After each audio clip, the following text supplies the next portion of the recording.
প্রতি ভারতের রাষ্ট্রীয় সফরে অংশগ্রহণ পরবর্তী এই সম্মেলনের সূচনা বক্তব্য প্রদানের জন্য সবিনয় অনুরোধ করছি মাননীয় প্রধানমন্ত্রী আপনাকে। ধন্যবাদ। বিসমিল্লাহির রহমানির রহিম। প্রিয় সাংবাদিক বৃন্দ এবং সহকর্মীবৃন্দ, আসসালামু আলাইকুম, শুভ সকাল। ভারতের প্রধানমন্ত্রী শ্রী নরেন্দ্র মোদীর আমন্ত্রণে আমি 21 ও 22 জুন 2024 ভারতের রাষ্ট্রীয় সফর করি। 2024 সালের জানুয়ারি মাসে দ্বাদশ জাতীয় সংসদ নির্বাচনের মাধ্যমে আমাদের নতুন সরকার গঠনের পর এটাই ছিল আমার প্রথম বিদেশ দ্বিপাক্ষিক সফর। একই সঙ্গে ভারতের 18তম লোকসভা নির্বাচন পরবর্তী সরকার গঠনের পর ভারতেও ছিল এটি প্রথমবারের মতো কোনো রাষ্ট্রপ্রধান বা সরকার প্রধানের দ্বিপাক্ষিক সফর।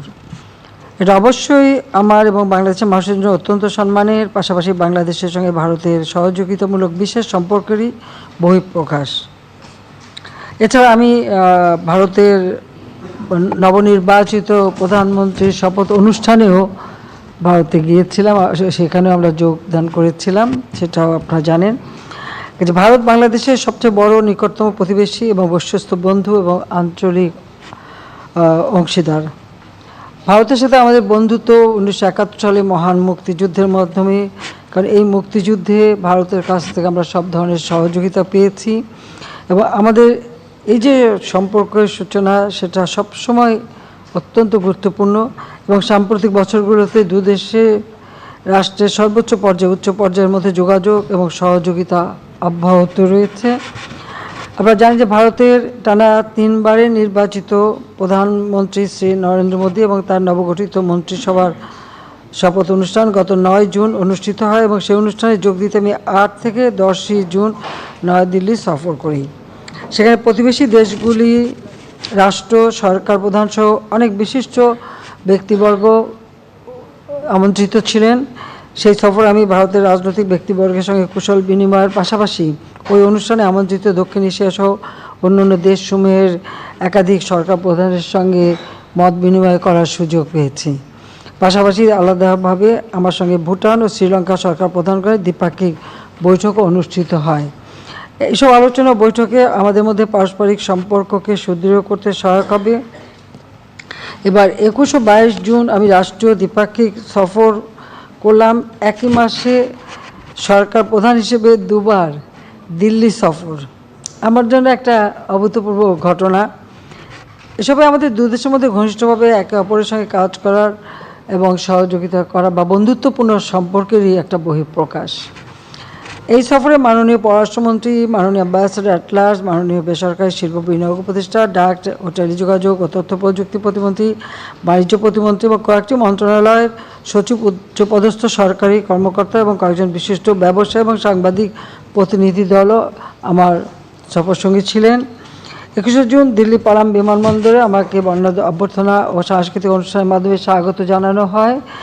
ওই দিন সন্ধ্যায় ভারতের পররাষ্ট্রমন্ত্রী ডক্টর এস জয়শঙ্কর আমার সঙ্গে সাক্ষাৎ করেন। এছাড়াও ভারতের একটি ব্যবসায়ী প্রতিনিধি দল আমার সঙ্গে সাক্ষাৎ করেন এবং দ্বিপাক্ষিক ব্যবসা বাণিজ্য প্রসারের সম্ভাবনা ও পন্থা নিয়ে তাদের সঙ্গে বিশেষ আলোচনা হয়। এ সময় আমার সফরসঙ্গী ব্যবসায়ী প্রতিনিধি দলও সেখানে ছিলেন। একটা ছোট দল আমরা নিয়ে যাই।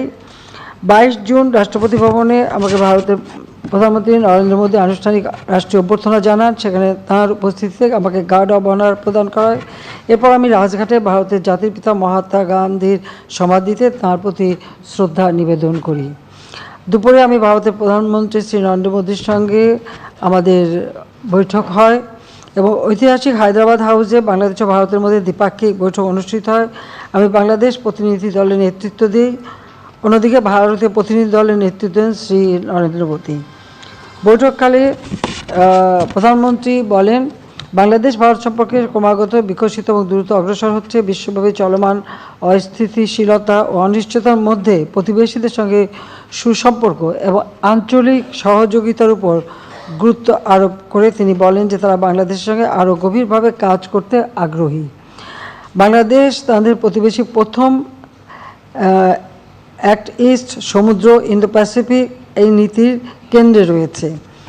আমরা দুই দেশের মধ্যে পারস্পরিক সহযোগিতা ও সম্পৃক্ততার পথ এবং কর্মপন্থা নিয়েও আলোচনা করেছি। আমরা আমাদের দুই দেশের এবং জনগণের কল্যাণের জন্য আন্তরিকভাবে সহযোগিতা করার বিষয়ে সম্মতি হয়েছি। বৈঠকে আমরা অন্যান্য পারস্পরিক স্বার্থ সংশ্লিষ্ট বিষয়ের মধ্যে রাজনীতি, নিরাপত্তা, শান্তিপূর্ণ ও সুরক্ষিত সীমান্ত ব্যবস্থাপনা, সীমান্তে হতাহতের ঘটনা শূন্যে নামিয়ে আনা, বাণিজ্য সংযোগ, অভিনব নদী টেকসই ব্যবস্থাপনা ও পানি বন্টন, জ্বালানি ও শক্তি এবং আঞ্চলিক ও বহুপাক্ষিক সহযোগিতার বিষয়ে আলোচনা করা হয়। আমি ভারতের প্রধানমন্ত্রী শ্রী নরেন্দ্র মোদীকে তার সুবিধাজনক সময়ে বাংলাদেশে সফরের জন্য আমন্ত্রণ জানিয়েছি।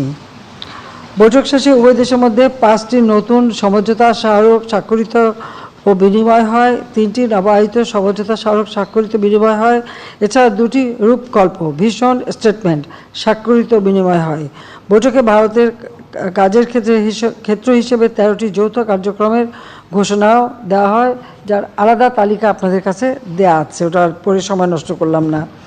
গুরুত্বপূর্ণ দিকসমূহ হচ্ছে উভয় দেশের শান্তিপূর্ণ সমৃদ্ধ ভবিষ্যৎ নিশ্চিতকরণে একটি রূপকল্প ঘোষণা ভিশন স্টেটমেন্ট গ্রহণ করেছে, পাশাপাশি ডিজিটাল অংশীদারিত্ব ডিজিটাল পার্টনারশিপ এবং টেকসই ভবিষ্যতের জন্য সবুজ অংশীদারিত্ব green partnership for sustainable future বিষয়ক 2টি সমন্বিত রূপকল্পকে সামনে রেখে কাজ করতে আমরা দুপক্ষই সম্মত হয়েছি। রেল যোগাযোগ, সামুদ্রিক সহযোগিতা, সুনীল অর্থনীতি, তথ্য প্রযুক্তি খাতে সহযোগিতা, স্যাটেলাইট ও সামরিক শিক্ষা সহযোগিতা বিষয়ে 5টি সমঝোতা স্মারক স্বাক্ষর হয়েছে। রেল যোগাযোগ সমঝোতা স্মারকের মাধ্যমে বাংলাদেশের সঙ্গে ভারতের বিভিন্ন শহর সহ নেপাল ও ভুটানের সঙ্গে যাত্রী ও পণ্যবাহী রেলের যোগাযোগ স্থাপিত হবে। স্বাস্থ্য ও ঔষধ খাতে সহযোগিতা, দুর্যোগ মোকাবেলা, সহনশীলতা, প্রশমন এবং মৎস্য ক্ষেত্রে সহযোগিতার জন্য 3টি সমঝোতা স্মারক নবায়ন করা হয়েছে। এছাড়া এই সফরে দুই দেশের মধ্যে গৃহীত কিছু কার্যক্রমের ঘোষণা প্রদান করা হয়, যেমন গঙ্গা নদীর পানি বন্টন চুক্তি নবায়ন ও বাংলাদেশের তিস্তা নদীর ব্যবস্থাপনা ও পানি সংরক্ষণের প্রকল্পে ভারতের সহায়তার ব্যাপারে আমরা আলোচনা করেছি। তবে এর সঙ্গে দীর্ঘদিন ধরে নিষ্পত্তি না হওয়া তিস্তা পানি ভাগাভাগি কোনো সম্পর্ক না, আমরা গোটা আমাদের যে তিস্তা প্রজেক্ট, সেই তিস্তা প্রজেক্টটাই আমরা ভারতের সহযোগিতায় করব এবং সে বিষয়ে আমরা আশ্বাস পেয়েছি। বাংলাদেশ থেকে ভারতের চিকিৎসার জন্য যাওয়া রোগীদের ক্ষেত্রে ভিসা চালু এবং রংপুরে ভারতের একটি নতুন সহকারী হাই কমিশন প্রতিষ্ঠা করা, এতে করে মুমূর্ষু রোগীদের ভিসা আগের চেয়ে দ্রুত পরীক্ষা করানো যাবে এবং স্বল্প সময়ের মধ্যে ভ্রমণ করা সম্ভব হবে। রাজশাহী ও কলকাতার মধ্যে নতুন ট্রেন সার্ভিস, চট্টগ্রাম ও কলকাতার মধ্যে নতুন বাস পরিষেবা চালু, গেদে, দর্শনা ও হলদিবাড়ি, চিলহাটির মধ্যে দলগাঁও পর্যন্ত পণ্যবাহী ট্রেন পরিষেবা চালু। এতে করে দুই দেশের মধ্যে যোগাযোগ ও অর্থনৈতিক কর্মকাণ্ড আরও বৃদ্ধি পাবে। মূল কথাটা হলো 1965 সালে পাকিস্তান ভারত যুদ্ধের পর যে সমস্ত জায়গাগুলি বন্ধ ছিল, রেল যোগাযোগ, সড়ক যোগাযোগ এবং নৌপথ যোগাযোগ, সেগুলি আবার আমরা পুনরায় চালু করে দিচ্ছি, যাতে আমাদের ব্যবসা বাণিজ্যের জন্য নতুন দুয়ার খুলে যায়। অনুদান সহায়তা আওতায় সিরাজগঞ্জে ইনল্যান্ড কন্টেইনার ডিপো আইসিডি নির্মাণ, ভারতীয় গ্রিডের মাধ্যমে নেপাল থেকে বাংলাদেশের 40 মেগাওয়াট বিদ্যুৎ আমদানি, যার মধ্যে আঞ্চলিক বিদ্যুৎ সহযোগিতা আরও বৃদ্ধি পাবে। এটা শুধু নেপাল না, ভবিষ্যতে ভুটানের সঙ্গেও হবে, সেটাও আমাদের সঙ্গে এমনি আলোচনা হয়েছে। মুক্তিযোদ্ধা প্রকল্পের আওতায় চিকিৎসা প্রত্যাশী রোগীদের জন্য খরচ সর্বোচ্চ সীমা 8 লাখ টাকা করা এবং বাংলাদেশের পুলিশ কর্মকর্তাদের জন্য প্রশিক্ষণ চালু।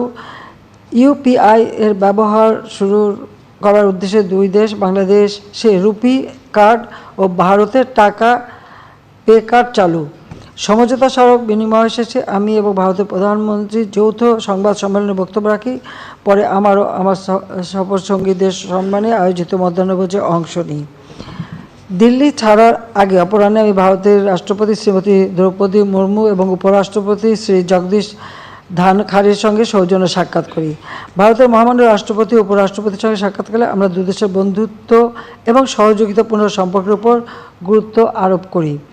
তারা বিগত 15 বছরে বাংলাদেশের অভূতপূর্ব আর্থসামাজিক উন্নয়ন ও স্থিতিশীলতার ভূয়সী প্রশংসা করেন এবং আমি দুজনকেই বাংলাদেশে সফর করার জন্য আমি আমন্ত্রণ জানিয়ে এসেছি।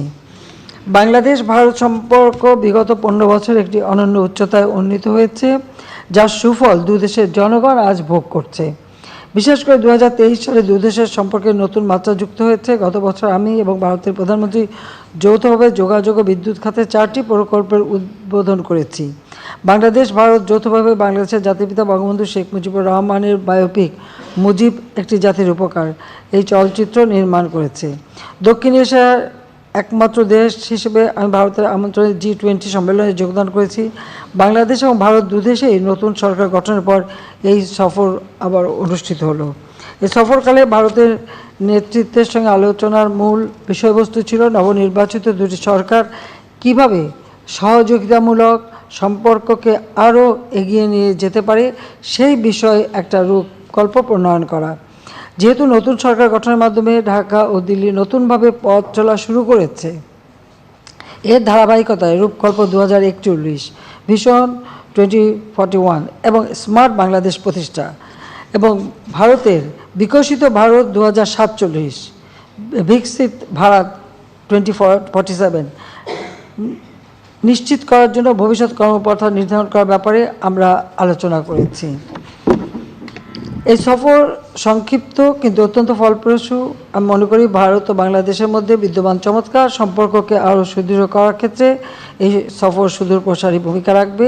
সেই সাথে আমি বিজেপির নেতা আদবানি সাহেব যখন ওই প্রথম ওই সফরে যাই, মানে যখন আমি শপথ গ্রহণ অনুষ্ঠানে যোগ দিতে যাই, সেই সময় আমি আদবানি সাহেবের বাসায় যাই, তাকে আমি দেখে আসি, কারণ আমি পূর্ব থেকে তার পরিচিত ছিলেন। আবার